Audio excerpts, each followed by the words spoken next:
Hello investor, कैसे हो आप? आई होप सब अच्छे होंगे। दोस्तों, इस स्टॉक की हालत काफी ज्यादा खराब हो चुकी है और काफी ज्यादा नाजुक हो चुकी है, क्योंकि ये स्टॉक अब काफी ज्यादा गिरने वाला है। क्योंकि जो न्यूज निकल कर आ रही है कि इसका प्रॉफिट काफी ज्यादा कम हो चुका है। क्या कारण है, कौन कौन से कारण हैं, क्या सिस्टम है, ये इतना क्यों गिरता जा रहा है? अगर हम एक वीक की बात करें तो 2% के आसपास टूटा है, और अगर एक मंथ की बात करें तो लगभग 8% के आसपास ये स्टॉक टूट चुका है। और अगर मैं एक साल की बात करूं तो लगभग 32% ये स्टॉक टूट चुका है। ठीक है, और अगर मैं 5 सालों की बात करूं तो 5 सालों में भी ये स्टॉक जो है 32% टूट चुका है। और अभी के टाइम पर भी ये स्टॉक डाउन ट्रेंड में चल रहा है दोस्तों।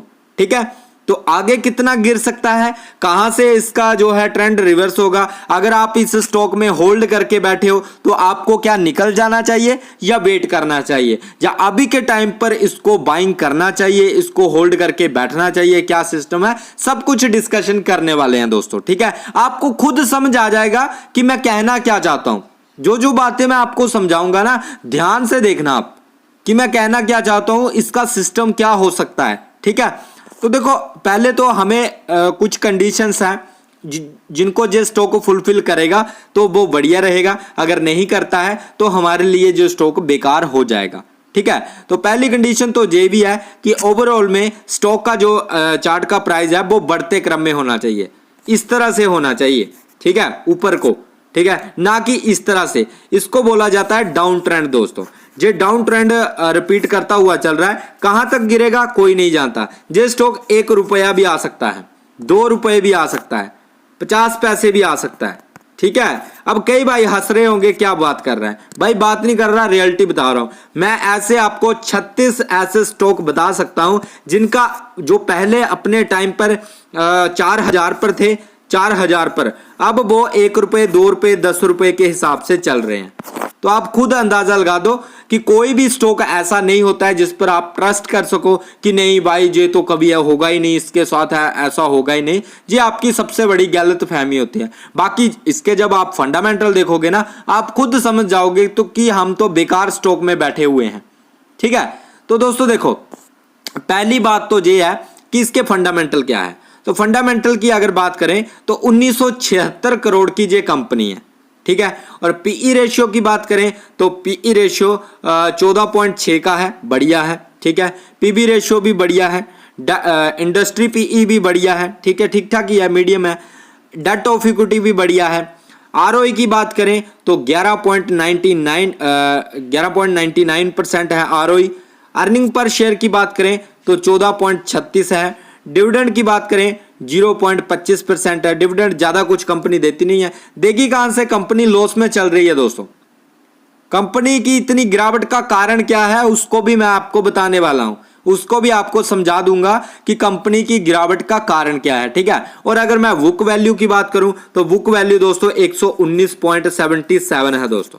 ठीक है, तो कल को अगर ये कंपनी भाग जाती है, दिवालिया निकल जाता है, तो आपको 119 रुपए के हिसाब से ही पैसे मिलेंगे दोस्तों, नहीं तो नहीं मिलेंगे। ठीक है, फेस वैल्यू की बात करें तो 2 का फेस वैल्यू देखने को मिल रहा है। तो इसकी फाइनेंशियल कंडीशन की बात करें तो ईयरली में रेवेन्यू बढ़ रहा है दोस्तों।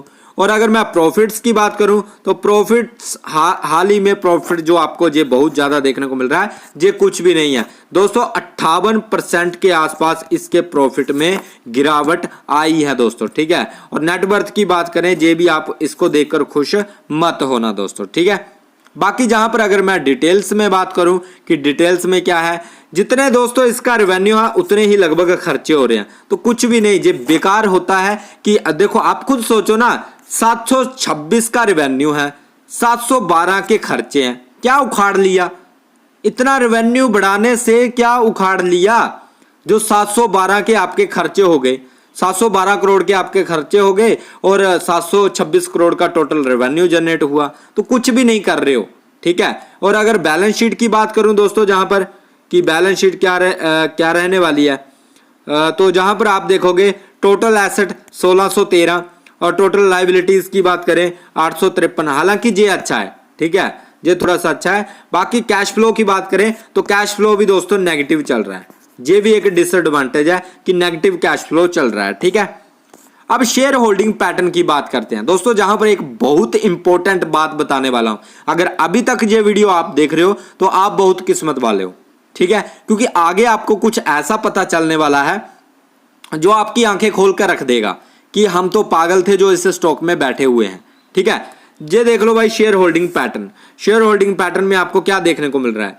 प्रमोटर की होल्डिंग हमें कितनी चाहिए? 60+। ठीक है, number 2 retail 31%, mutual fund DI और म्यूचुअल फंड ने तो जहां पर बेच दी है। ठीक है, अब दोस्तों जहां पर एक बात मैं आपको बताना चाहूंगा, ये जो होल्डिंग कम हुआ है डीआई और एफआई और म्यूचुअल फंड, इन तीनों ने बड़े प्लेयर ने होल्डिंग को क्यों बेचा है? और जस्ट अभी 2024 में मार्च के मंथ में इन्होंने होल्डिंग बेचकर जे निकल गए हैं। क्यों निकले हैं?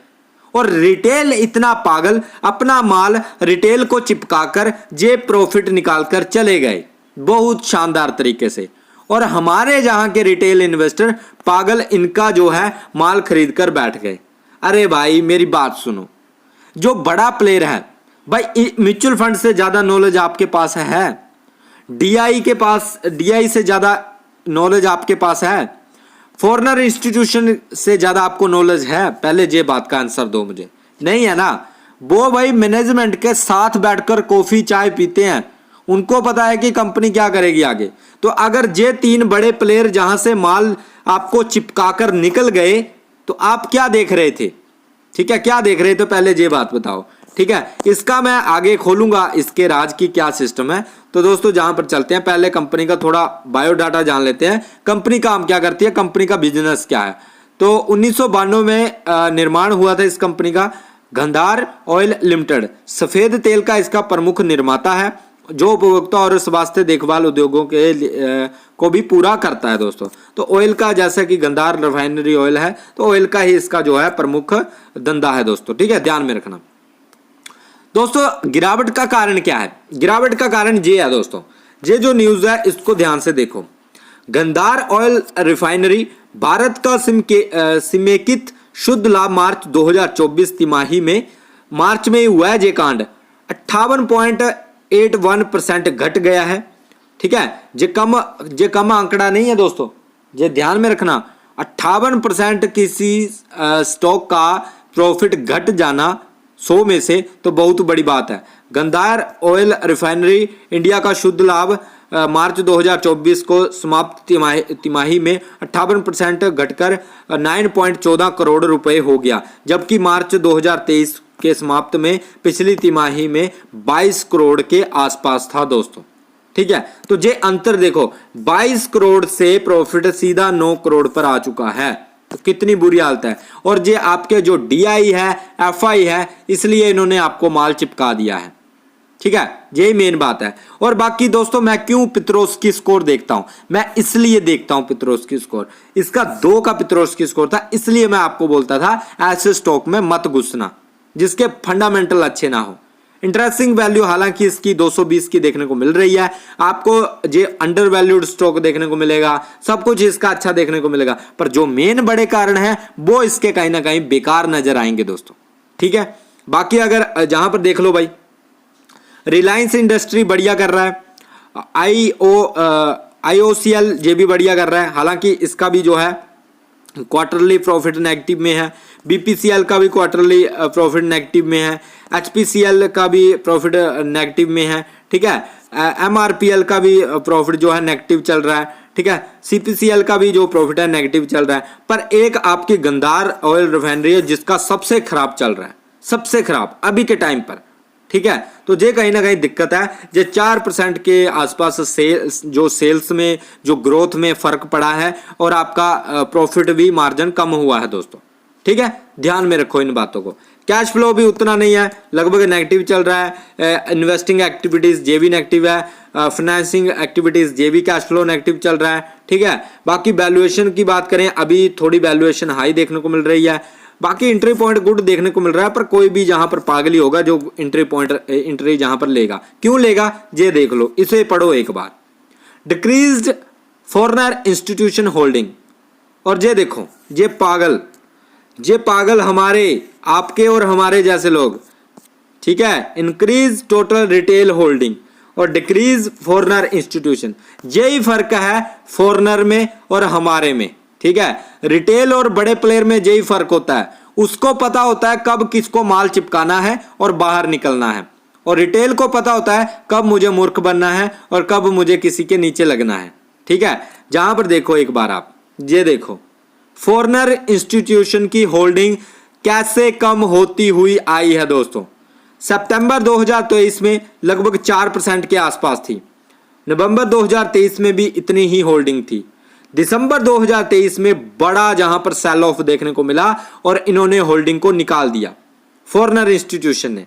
फिर मार्च 2024 में बिल्कुल होल्डिंग को बेच दिया, लगभग जीरो के मुताबिक होल्डिंग बची है दोस्तों, 1% से भी नीचे होल्डिंग बची है फॉरेनर इंस्टीट्यूशन के पास, ठीक है। तो बड़े प्लेयर अगर माल को निकाल रहे हैं तो आपको भी समझ जाना चाहिए था दोस्तों उस टाइम पर, ठीक है। नेक्स्ट है, मैंने वीडियो भी डाला था पर किसी ने नहीं समझा था दोस्तों, ठीक है। डीआई की बात करें, डीआई देखो 2022 में 12% की होल्डिंग थी, 2023 में 6% की होल्डिंग थी, ठीक है, और 2023 दिसंबर में 2% की होल्डिंग रह गई। अब मार्च में देख लो भाई बिल्कुल खत्म होने के कगार पर है। तो हर मंथ को होल्डिंग को कम किया जा रहा है दोस्तों, माल आपको चिपकाया गया है, आप मानो या ना मानो। अब म्यूचुअल फंड का देख लो, म्यूचुअल फंड भी जहां पर बेच रहा है, तीनों के तीनों बड़े प्लेयर बाहर निकले हैं दोस्तों, आपकी आंखों के सामने बाहर निकले हैं और आप कुछ नहीं कर पाए। आप यही देखते रहे कि अब गिर रहा है, हम और ले लेते हैं और ले लेते हैं और ले लेते हैं। पर भाई ये भी बात रखना कि अगर आपने 200 के प्राइस पर भी लिया है ना तो ये 100 पर भी आ सकता है, कोई बड़ी बात नहीं है। ये 88 पर भी आ सकता है, ये 60 पर भी आ सकता है, ये 2 रुपये पर भी आ सकता है। तो नीचे गिरने की और ऊपर बढ़ने की कोई जहां पर वो नहीं होती है, कोई जहां पर कंडीशन नहीं होती है। तो इन बातों का ध्यान रखा करो, ठीक है, कोई नहीं रखता है। प्रमोटर ने भी जहां पर माल बेचा है दोस्तों, खुद सोचो, जो कंपनी के प्रमोटर हैं वही 2022 में जहां पर माल बेचकर निकल गए, कितना उन्होंने कितने % की होल्डिंग बेची है, ठीक है। फिर जहां पर अगर आप बात करोगे, ये देखो बुद्धू जहां पर जो रिटेल है देख लो किस तरह से ऊपर को ग्राफ इनका चल रहा है, हर दिन माल को खरीदते जा रहे हैं जैसे उनको बहुत ही नीचे मिल रहा है, और पता नहीं कितना नीचे जाएगा। फिर बाद में बैठ जाएंगे सिर पर हाथ रख के कि भाई अब हमारे साथ कांड हो गया, ये स्टॉक तो चल ही नहीं रहा, ये स्टॉक तो चल ही नहीं रहा। भाई स्टॉक चलता किसके कारण है? स्टॉक चलता है फॉरेनर इंस्टीट्यूशन जब माल को खरीदते हैं, स्टॉक चलता है जब डीआई को माल को खरीदते हैं, स्टॉक चलता है जब म्यूचुअल फंड जहां पर माल खरीदता है तब जाकर स्टॉक चलता है। पर जहां पर तो सारी कहानी उल्टी है, म्यूचुअल फंड भी बेच रहा है, डीआई भी बेच रहा है, एफआई भी बेच रहा है और रिटेल खरीद रहा है। तो इससे पागल कौन हो सकता है दोस्तों, ठीक है। मुझे तो नहीं लगता, अगर आपको मार्केट का थोड़ा भी ज्ञान होगा तो इस बात से तो आप खुद एग्री करते होंगे, ठीक है। डिक्रीज्ड जहां पर mutual fund holding, mutual fund भी जहां पर बार बार निकलते हुए नजर आ रहे हैं दोस्तों, ठीक है। पर इन बातों को समझना ही नहीं है किसी को, क्या कर सकते हैं। अब दोस्तों आप बोलोगे भाई अगर जहां तक आपने वीडियो देखी है तो आप समझ गए हो, अब करना क्या है? करना कुछ नहीं है, बेच बाच के निकलो, कोई पता नहीं है कितना गिरेगा भाई। बाकी आपकी अपनी कंडीशन है। ये जो वीडियो था एजुकेशन पर्पस के हिसाब से था। बाकी आपको अच्छा लगा है लाइक करना, चैनल को सब्सक्राइब भी कर लेना। जल्दी से 1000 करवाओ यार, ठीक है। और फिर हम आगे भी बढ़ेंगे, हमारी फैमिली आगे भी बढ़ेगी। बाकी दोस्तों आप बता देना अगर आपको कोई ऐसे ही किसी स्टॉक का एनालाइज करवाना होगा तो बता देना दोस्तों, मैं वीडियो उसके लेकर जरूर आऊंगा, ठीक है। पर कहीं ना कहीं दोस्तों बेकार स्टॉक है फिलहाल के लिए। अभी कोई भी बड़े प्लेयर सभी बेचकर निकल रहे हैं, तो निकल रहे हैं क्या, निकल चुके हैं, वो मौका चला गया अब, ठीक है। और फंस गए, काफी ऑडियंस फंस गई है जहां पर, ठीक है। बाकी दोस्तों मिलते हैं नेक्स्ट वीडियो में, बाय गाइस, टेक केयर।